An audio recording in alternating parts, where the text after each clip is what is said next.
Halo rekan-rekan film investor, kali ini saya akan membahas satu saham lagi yang di-request oleh salah satu subscriber channel Leo Sumadi, yaitu saham Indonesia Kendaraan Terminal Tbk dengan kode saham IPCC.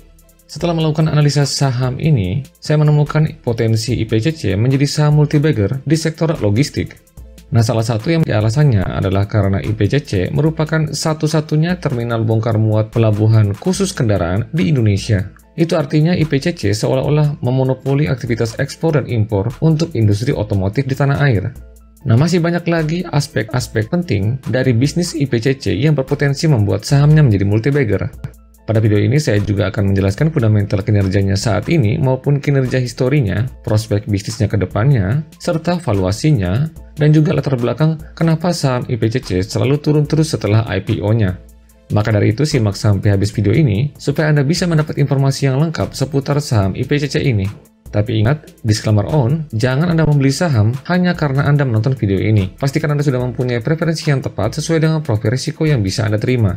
Dan juga saya mau ingatkan, ada baiknya Anda klik subscribe dan nyalakan belnya sebagai bentuk dukungan Anda terhadap channel Leo Sumadi. Kita akan mulai dengan sedikit membahas tentang profil bisnis IPCC. Perusahaan ini merupakan salah satu anak perusahaan dari PT Pelabuhan Indonesia II atau Pelindo II di bawah Kementerian BUMN.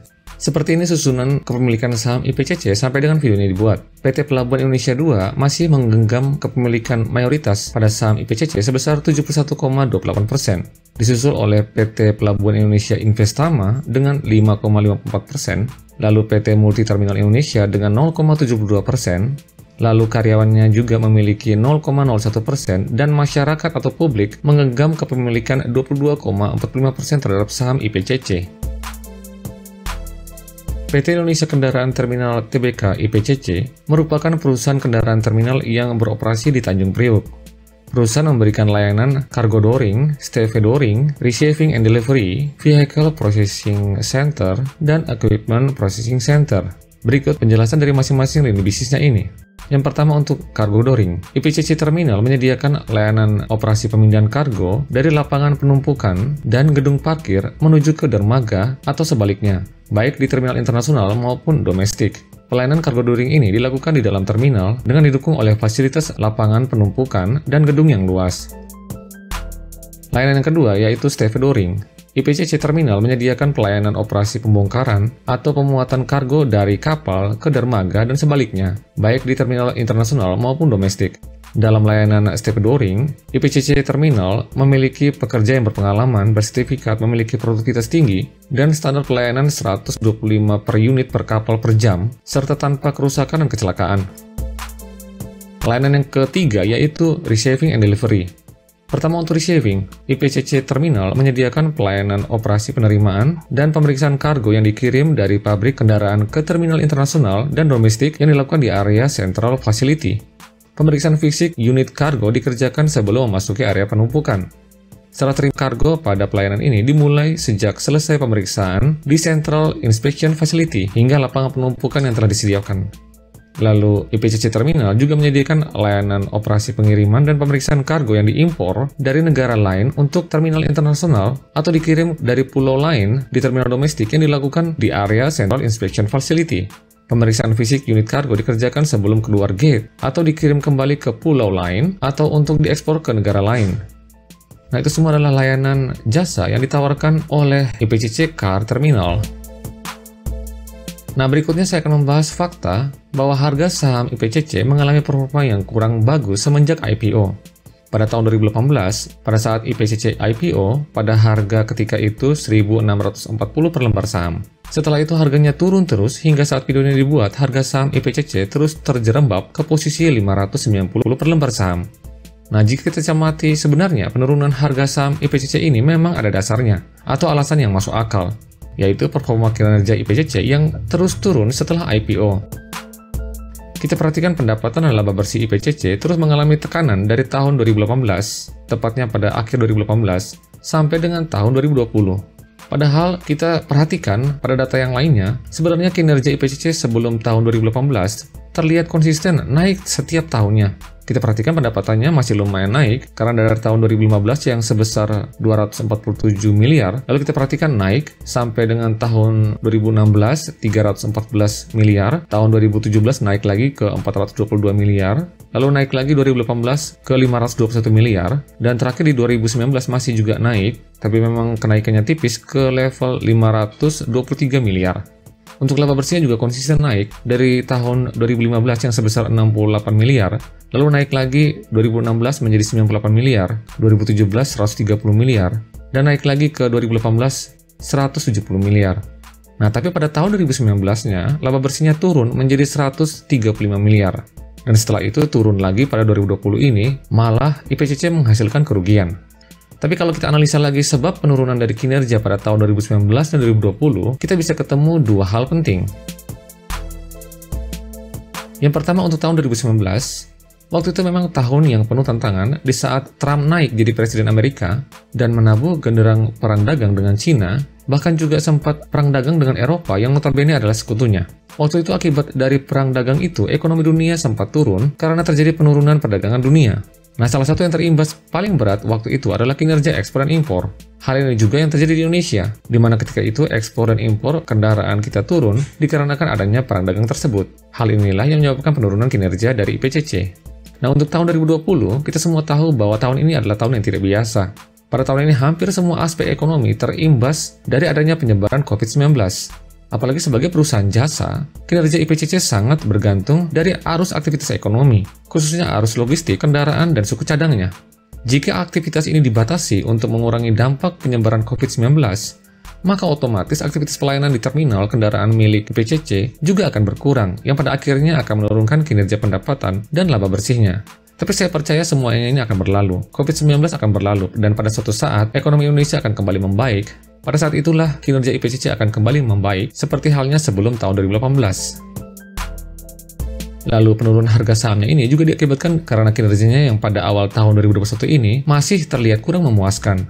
Kita perhatikan pendapatannya sampai dengan kuartal pertama tahun 2021 sebesar 119 miliar. Jumlah ini turun sebesar 3,2% dari periode yang sama tahun lalu yang sebesar 123 miliar. Dan Anda perhatikan labanya pun ikut turun dari 20 miliar pada kuartal pertama tahun 2020 menjadi hanya 17 miliar pada kuartal pertama tahun 2021 ini. Tapi ada hal yang menarik dari sisi kinerjanya, terutama dari sisi kesehatan keuangannya. Dan inilah yang menjadikan salah satu keyakinan saya bahwa saham ini sebenarnya memang bagus. Kita perhatikan hutangnya sebesar 857 miliar sampai dengan kuartal pertama tahun 2021. Jumlah ini lebih kecil dari ekuitasnya yang sebesar 1 triliun 22 miliar. Lalu kita lihat juga hutang jangka pendeknya sampai dengan kuartal pertama tahun 2021 sebesar 158 miliar. Jumlah ini juga lebih kecil dari aset lancarnya yang sebesar 677 miliar. Nah, dari sini saya punya kesimpulan bahwa IPCC mempunyai solvabilitas yang sangat aman dan dapat membuat kita yakin bahwa saham ini akan dapat bertahan dari guncangan krisis ekonomi karena hutangnya dapat cover yang lumayan tebal dari aset lancar dan ekuitasnya. Nah, berikutnya kita akan membahas tentang prospek usahanya. Apakah bisnis yang dijalankan oleh IPCC ini prospektif ke depannya? Yang pertama kita melihat dari pertumbuhan jumlah kapal. Pelayanan kapal baik internasional maupun domestik merupakan salah satu layanan utama yang disediakan oleh IPC Car Terminal dan merupakan salah satu penyumbang pendapatan terbesar bagi perusahaan. Pelayanan jasa kapal ini terdiri dari jasa pelabuhan, jasa pandu, jasa tunda, dan jasa tambat. Nah, perlu saya sampaikan bahwa di Indonesia, pelabuhan yang khusus untuk kendaraan atau bongkar muat kendaraan, ekspor-impor kendaraan, hanya ada satu, yaitu pelabuhan kendaraan terminal di Tanjung Priok milik IPCC ini. Sehingga sebenarnya IPCC ini memonopoli bisnis bongkar muat kendaraan di Indonesia, dan ini merupakan salah satu keunggulan komparatif yang dimiliki oleh IPCC. Lalu aspek yang kedua yang membuat saham ini prospektif ke depannya adalah pertumbuhan kargo kendaraan CBU. Ini ada kaitannya dengan aktivitas ekspor dan impor. Fokus pemerintah untuk mendorong industri otomotif nasional dapat meningkatkan ekspor dengan memberikan sejumlah kebijakan insentif yang memudahkan kegiatan ekspor kendaraan khususnya CBU. Apalagi pada tahun ini, pemerintah sudah memberikan insentif bebas pajak untuk pembelian kendaraan baru, yang pada akhirnya akan meningkatkan aktivitas bongkar muat karena permintaan yang meningkat akan kendaraan baru, dan juga suku cadangnya. Nah, aspek yang ketiga adalah peningkatan export to production. Permintaan pasar global terhadap kendaraan yang diproduksi oleh Indonesia mengalami peningkatan dengan CAGR sebesar 19,34%. Terlihat dari grafik ekspor mobil dan rasio ekspor to production. Kita perhatikan terus mengalami peningkatan dari tahun ke tahun selama 1 dekade terakhir ini. Pertumbuhan permintaan dari Timur Tengah dan sejumlah negara di Amerika Latin turut menopang kenaikan pertumbuhan ekspor. Bahkan jika kondisi global kian membaik, maka dimungkinkan pertumbuhan ekspor akan melebihi perkiraan tersebut. Di samping itu, Indonesia saat ini masih menjadi produsen kendaraan terbesar di ASEAN. Ditinjau berdasarkan pangsa pasar kendaraan mobil atau CBU, maka pada tahun 2019, pangsa pasar ekspor terbesar Indonesia adalah Filipina dengan pangsa pasar sebesar 29%, diikuti oleh Arab Saudi sebesar 11%, Vietnam sebesar 14%, dan Thailand sebesar 11%. Hal ini menunjukkan bahwa produk kendaraan buatan dalam negeri semakin diminati oleh pasar global, sehingga memberikan optimisme terhadap kenaikan volume ekspor kendaraan Indonesia. Pada akhirnya, peningkatan pendapatan IPCC akan terjadi ke depannya. Nah, aspek yang terakhir, yang keempat adalah pertumbuhan kargo alat berat. Proyeksi pertumbuhan kargo alat berat untuk terminal internasional dan domestik secara CAGR masing-masing berada di angka 2,17% dan 13,62%. Pertumbuhan di industri pertambangan dan konstruksi sangat berpengaruh terhadap arus barang alat berat karena permintaan alat berat di Indonesia didominasi oleh alat berat untuk pertambangan dan konstruksi. Hanya sangat disayangkan, IPCC tidak ikut serta dalam tender pengelolaan pelabuhan Patimban. Padahal, nantinya aktivitas bongkar muat kendaraan berat akan dilayani di pelabuhan ini. Hal inilah yang juga menjadi sentimen negatif bagi IPCC beberapa bulan terakhir. Nah, sekarang mari kita lihat valuasi harga sahamnya. Kita lihat harga sahamnya sudah turun terus, apakah saat ini IPCC sudah murah atau masih mahal? Sampai dengan video ini dibuat, PR dan PBV IPCC masing-masing sebesar 14,99 kali dan 1,05 kali. Nah, sekarang kita akan membandingkan PBV Standard Deviation IPCC dalam 3 tahun terakhir setelah IPO-nya. Hal ini untuk kita mengetahui harga wajar saham IPCC ini. Grafik ini menjelaskan rata-rata PBV IPCC dalam 3 tahun terakhir. Kita perhatikan grafik berwarna orange yang disebut sebagai mean PBV, yang artinya dalam 3 tahun terakhir ini saham IPCC biasanya diperdagangkan dengan PBV sebesar 1,73 kali. Nah, saat ini PBV-nya sebesar 1,07 kali. Nah, jika kita yakin suatu saat saham IPCC akan balik ke rata-rata PBV-nya selama 3 tahun terakhir ini, itu artinya kita bisa menghitung harga wajarnya seperti ini. Kita lihat bagian atas ini. Kita isi dulu book value per share-nya, rumusnya ekuitas dibagi dengan jumlah saham yang beredar. Nah, kita bisa dapat angka ini kalau kita malas hitungnya di RTI, di bagian key statistik, lalu ke earning. Kita dapat angkanya 562. Lalu kita isi mean PBV-nya 1,73 kali, rata-rata PBV-nya dalam 3 tahun terakhir, maka kita dapat harga wajar IPCC harusnya berada di angka Rp972 per lembar saham. Angka ini diperoleh dari angka book value per share ini dikalikan dengan mean PBV-nya. Nah, pada saat video ini dibuat, harga saham IPCC sebesar Rp590 per lembar saham. Itu artinya kita punya margin of safety sebesar 39,32%. Tapi perlu Anda catat bahwa proyeksi harga wajar ini hanya akan tercapai jika IPCC sudah kembali menunjukkan performa terbaiknya paling tidak sama dengan tahun 2018. Nah, pada kuartal kedua 2021 nanti, kita akan nantikan perkembangan terbarunya. Jika kinerjanya naik, saya yakin tahun ini untuk sampai ke harga wajarnya sangat mungkin terjadi. Tapi jika Anda yang ingin investasi di saham ini dalam jangka panjang, dengan melihat potensi yang besar seperti yang tadi sudah saya jelaskan, saham memang mempunyai prospek yang sangat besar ke depannya. Saya optimis jika emiten ini mampu menunjukkan performa kerja yang bagus, suatu saat harga sahamnya akan mengikuti kinerjanya yang akan naik terus. Oke, sekarang dulu analisa untuk saham IPCC kali ini. Semoga informasi ini bermanfaat untuk Anda. Salam Value Investor.